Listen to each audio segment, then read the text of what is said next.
Welcome students for the lecture. Here yesterday's lecture you have studied the adsorption isotherm. Here adsorption isotherm is a graph which represents the variation in the amount of adsorbent adsorbed on the surface of adsorbent with the change in pressure at constant temperature. Here again, the process of adsorption is studied through graphs known as adsorption isotherms, and it is the graph between amount of adsorbent, that means X adsorbed on the surface of adsorbent M, and at and pressure at constant temperature, that means X by M.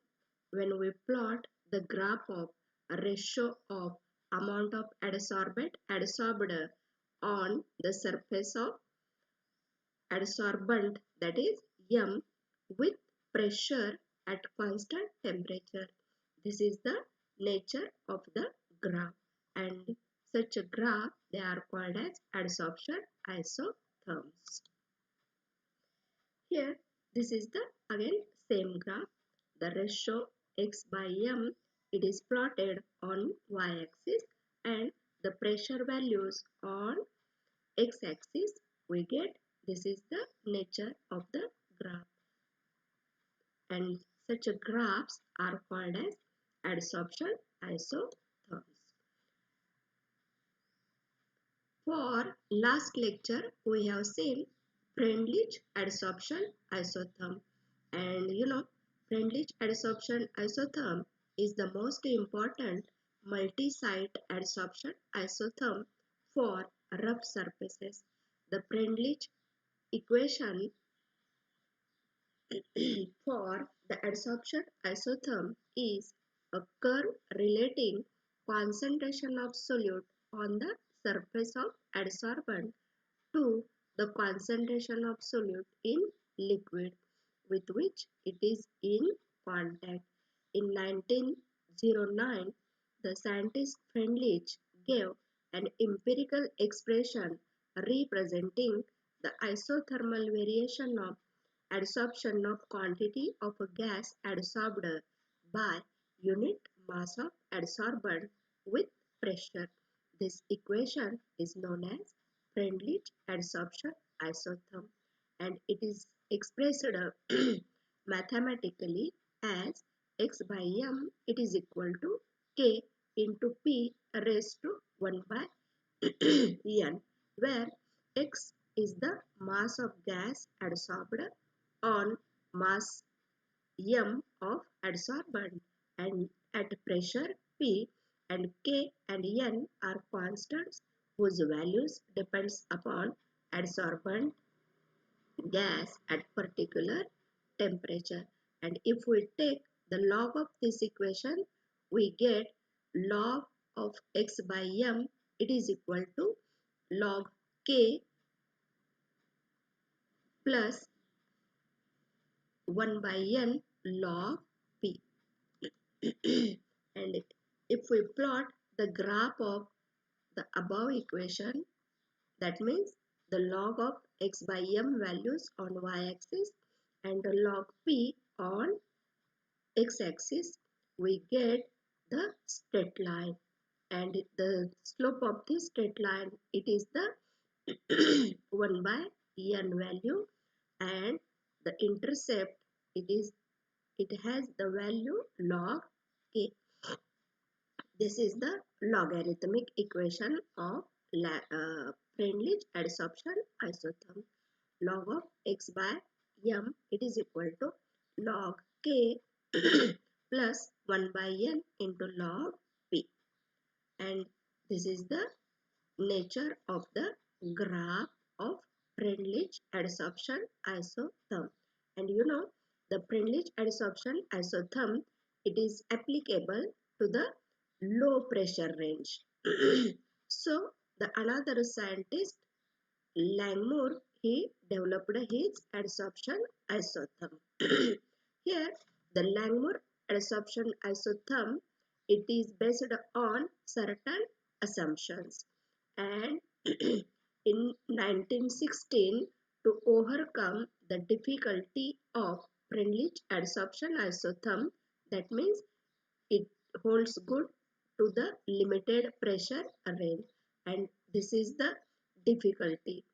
To apply the adsorption isotherm for wide range of pressure, here Langmuir gave his adsorption isotherm, and his adsorption isotherm, it is based on certain assumptions. And these assumptions are homogeneous surface. The first assumption is a homogeneous surface of adsorption. Then it has a fixed number of adsorbible sites, that means accessible sites, all of which have same energy. The adsorbed sites have same energy. Reversible adsorption and desorption, that means dynamic adsorption process takes place after the complete occupation of adsorbate on adsorbent. There is a no further adsorption of molecules takes place, that means a unimolecular layer occurs only, and the rate of adsorption is proportional to the rate of desorption. Here then if we have theta, it is the number of occupied sites, and the surface area, suppose we have 1 square centimeter and the unoccupied surface area, we can say that it is the 1 minus theta. And you know, when the rate of adsorption, it becomes equal to rate of evaporation, and suppose we have K1, it is the rate constant for adsorption process, and K2, it is the rate of desorption process. Then at equilibrium, we can say that K1 in a bracket 1 minus theta into P, it is equal to K2 into theta. Therefore, by simplifying this equation, we can write K1P minus K1 into P theta, it is equal to K2 theta. And here theta is common one, therefore we take it out. Therefore, theta in a bracket K2 plus K1 into P, it is equal to K1 into P. Therefore, theta, it is equal to K1 into P. And here in the denominator, we have K2 plus K1 into P, or we can write K1 by K2 into P upon 1 plus K1 by K2 into P. And now, assuming this K1 by K2 into P, we substitute this K1 by K2 as B, or theta, it is by Y by Ym, and we can write this equation once again. Here, this is the gas molecules. These are the gas molecules, and they are the adsorption sites. Here, a gas molecule, it comes and get adsorbed on the adsorption site, and this first diagram, it shows a single site.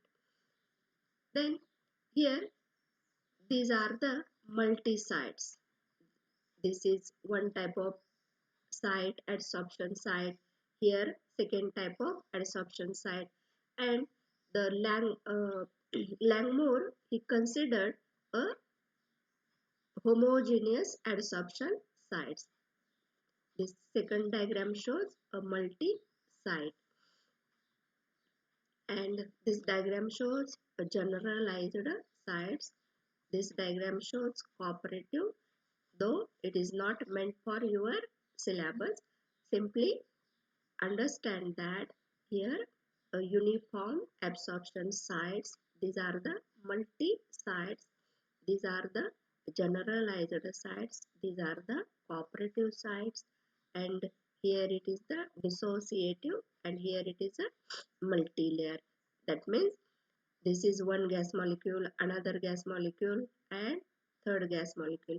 This type of adsorption occurs in case of physical adsorption and not in the chemical adsorption. Simply unimolecular adsorption takes place here. This molecule, it comes here and get adsorbed. This molecule come here and get adsorbed, and we have a homogeneous unimolecular adsorption site. Then in the derivation of Langmuir adsorption isotherm, here in 1916 Langmuir proposed the Langmuir adsorption isotherm.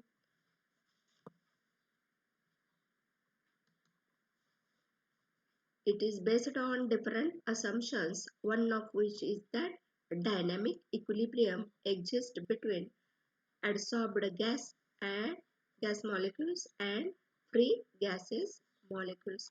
Suppose we have A, it is a gas, and M, it is a surface.